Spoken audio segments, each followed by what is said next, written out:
The girl may be young, but no one dares to mess with her because her father, he was very powerful. He once killed 73 men in a row with just a toothpick. But such a tough guy, and yet the little fat man tried to bully his daughter. He took off the girl's hat with a mockery on his face. Give it back.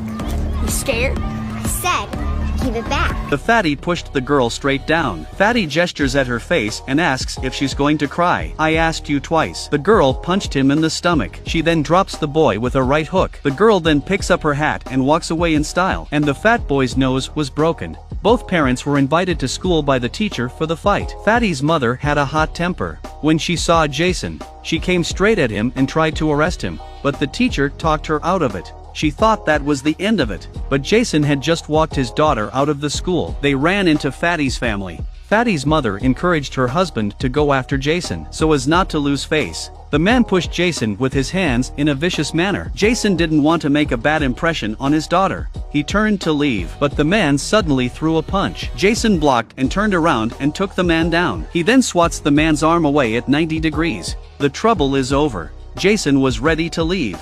But his daughter reminds him that there's something wrong with the look in the little fat mother's eyes. She hadn't been beaten in all her years. Now both her son and husband were being beaten up. Her eyes were cold and she seemed to be plotting something. And sure enough, that night she found his brother Tom. Tom was a flour mill owner known to the local police and bandits. He promised his sister that he would find someone to get Jason. The next day Jason learns from his teacher. Fatty's father's arm had been broken by himself. He realized he had hit him too hard. Out of guilt he went to the factory where Fatty's father worked. He apologized sincerely to the man. Seeing how sincere Jason was, the man chose to forgive. But he didn't know that his wife had already called for someone. Jason leaves and finds a cheap gas station. He had just put the gas gun in the tank. Suddenly a red pickup truck came up behind him. A couple of burly guys got out of the truck right away. They look like they've just been drinking and eating. Can't get that pump on. I'm almost done. See, I need to goddamn pump right now. And that's when a few more guys came around. But they didn't know that Jason wasn't as easy to pick on as the average guy. Jason was running out of gas. And one of the guys comes up and provokes him. Drop the truck line. Jason took it in stride. He just wanted to get gas and not get into trouble. The big guy says to Jason, you better not open the valve. Jason ignores the guys and pulls the trigger and keeps pumping. The big guy comes up to him and starts swearing. At the same time he reaches for the petrol gun. Jason pulls out the gun and gives it a good thump. He slammed his head against the wall. Straightening his duck cap, he poofed a kick at the man coming from the side. Then he presses his iron head against the bonnet and takes another man down. He turns his head to dodge a hard punch. He grabs an arm uppercut, a big top knee and clatters the glass. Then a low leg sweep to end the fight. He asks the man who sent him, but the man doesn't say a word. He says no one sent him. Jason ignores them. He drove off in his pickup, and Tom got a call from his brother. He was furious on the spot. He decided to take matters into his own hands. That same day, Tom went to Jason's house. Jason was out riding with his daughter, but they didn't see Tom.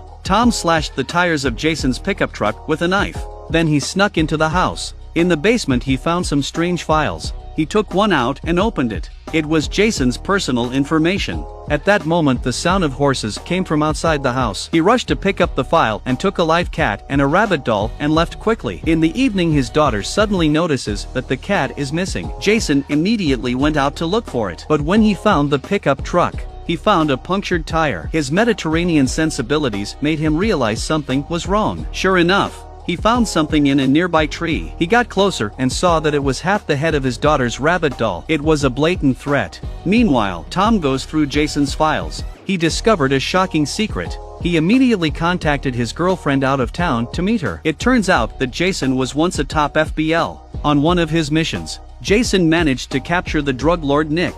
But Nick's son was shot and killed in a shootout. And when Nick was arrested, he swore that he would make Jason's family pay for the safety of his family. Jason had to quit his job and go into hiding. And Tom's girlfriend used to work for Nick. They decided to give Jason's information to Nick in exchange for flour ingredients to expand his business. That night, Tom's girlfriend gave the information to Nick's men. In prison, Nick soon gets the information. He immediately had his men pass on his orders to send his best killers to kill Jason. On the other hand, Jason was picking up his daughter from school. He always ran into Fatty and his mother. In fact, after many days, Fatty's mother's anger had subsided a bit. Jason's daughter even invited Fatty to play at her house. The two families had made up by default, but no one knew that Tom had done something fatal. The other day John, a neighbor, was helping Jason clean up his yard when he reminded him that Fatty's uncle likes to slash people's tires, and Jason's pickup truck might have been stabbed by him. Jason immediately found Tom and his girlfriend in a bar. He confronted Tom about whether he had stabbed the pickup, but Tom kept denying it. But when Jason walked out of the bar, he got a text message. It was a message from a former colleague about Tom's girlfriend. When he learns that the woman used to work for Nick, he instantly realizes that his cover might be blown. At a reservoir, he finds Tom's flour mill. The mill was full of flour equipment. He lifted the counter, which was stuffed with wrapped flour. His professional instincts lead Jason to destroy the place. How do you destroy a flour mill without leaving a trace? Drill a small hole in a light bulb. Then use a large syringe to fill the hole with petrol. Then he reattached the bulb to the shade. Finally, the gasoline was spread on the flour table. With that done, Jason was ready to leave. But then he suddenly saw his daughter's cat. He carefully went up to pick up the cat. But suddenly,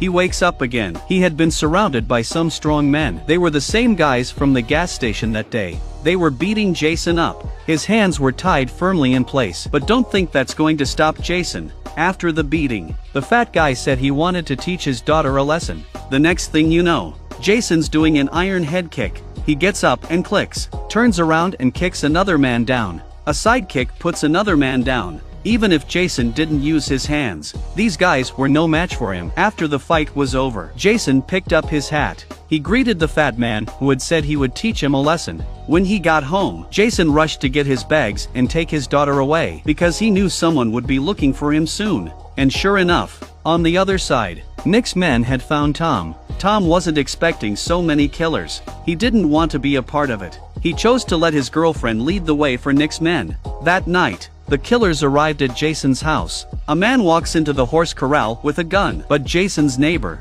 John, just happens to see him. He was pinned down by a trident. Noticing the danger, John honked his car horn to warn Jason, but the next moment he was shot by another killer. Jason hears this and immediately turns off all the lights. Then he rushed to hide his daughter in the basement. He then hid his daughter in the basement while he pulled a double barrel out of the box. A man kicks in the door, but the shot scares his daughter into screaming and the enemy finds her. Jason and the enemy go head to head. His daughter runs deep into the woods. Jason tries to protect his daughter but is intercepted by one of the enemies. But his daughter crashes into Tom's girlfriend. By the time Jason had finished with the enemy, Tom's girlfriend had already taken her away in her boat. He grabbed a police car and went to rescue his daughter. And when Tom saw the girl being brought to him, he was furious. He didn't want to be involved in this, but now he's got his face in front of the girl. To save his own life, he grabbed a gun and tried to kill her. But then his sister suddenly came to him. She asked Tom if he had anything to do with the disappearance of Jason's daughter.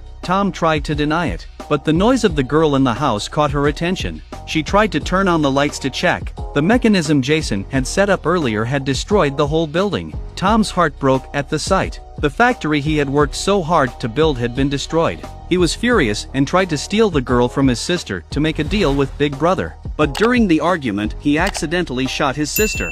Tom didn't have time to think. He dragged the girl to the car and fled. And Jason arrived just in time to give chase. He was about to run out of town. The police rushed to have the bridge broken off in front of them, but Jason tried to save his daughter and forced his way across. Jason was trapped in the car. Tom had a gun and was about to kill him. His daughter screams for Tom to let him go. Just as Tom turned around, Jason took the opportunity to knock Tom's weapon away. Jason then went on a hammering rampage against him. In the end, he got his gun and tried to kill Tom, but that's when he saw his daughter standing by. He didn't want his daughter to see this. He finally put his weapon away. She just saved your life.